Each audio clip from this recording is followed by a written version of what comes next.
MBBS in a private college, सपनों का रास्ता या कर्ज का जाल। नीट के बाद जब गवर्नमेंट सीट नहीं मिलती, प्राइवेट कॉलेजेस की दौड़ शुरू होती है।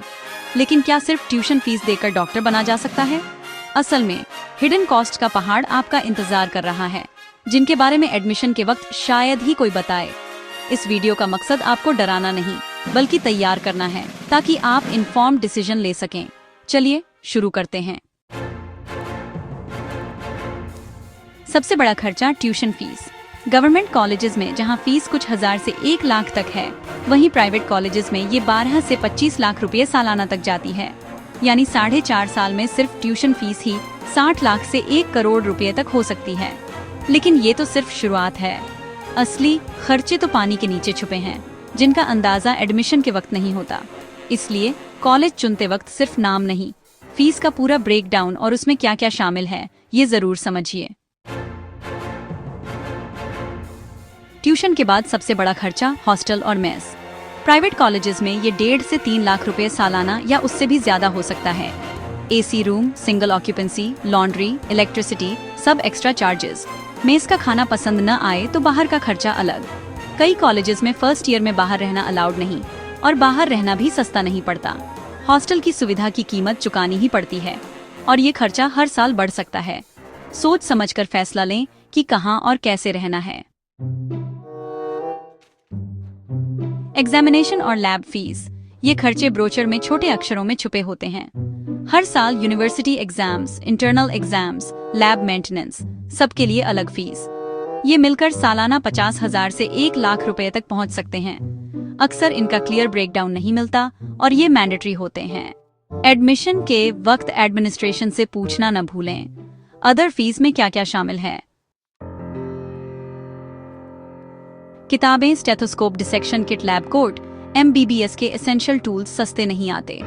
सिर्फ फर्स्ट ईयर में किताबों का खर्चा 20 से 25,000 रुपए और बाकी इक्विपमेंट मिलाकर सालाना 50,000 तक पहुंच सकता है। ये खर्चा आपको अपनी जेब से देना पड़ता है, लोन नहीं मिलता। एकेडमिक इन्वेस्टमेंट को बजट में जरूर शामिल करें। MBBS के बाद 1 साल की कंपलसरी इंटर्नशिप। गवर्नमेंट कॉलेजेस में स्टिपेंड मिलता है, प्राइवेट में या तो नहीं मिलता या बहुत कम। 12-14 घंटे की ड्यूटी, लेकिन खर्चा खुद उठाना पड़ता है। रहना, खाना, ट्रांसपोर्ट। इस 1 साल में 1 से 2 लाख रुपए एक्स्ट्रा खर्च हो सकते हैं। इंटर्नशिप में कमाई की उम्मीद न रखें, बल्कि 1 और साल का खर्चा जोड़ें। प्राइवेट MBBS में 80 लाख से 1 करोड़ और 5 साल इन्वेस्ट करते हैं।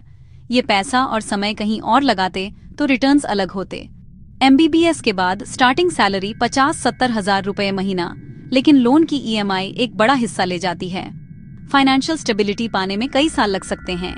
डॉक्टर बनना नोबल है, लेकिन ROI और लॉन्ग टर्म प्रेशर को नजरअंदाज न करें। प्राइवेट MBBS गलत फैसला नहीं, लेकिन ये सिर्फ एकेडमिक नहीं, एक बड़ा फाइनेंशियल डिसीजन है।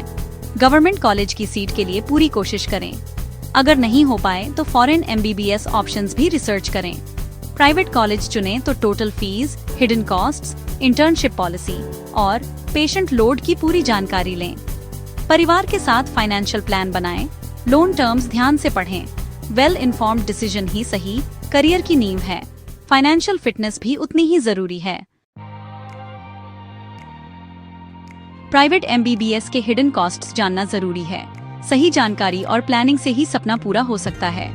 पैसा एक टूल है, उसे समझदारी से मैनेज करें। अपने सवाल या अनुभव कमेंट्स में जरूर शेयर करें। आपकी कहानी किसी और की मदद कर सकती है। वीडियो पसंद आया हो तो लाइक, शेयर, सब्सक्राइब करें। पढ़ते रहिए, सीखते रहिए और अपने सपनों की तरफ बढ़ते रहिए। जय हिंद।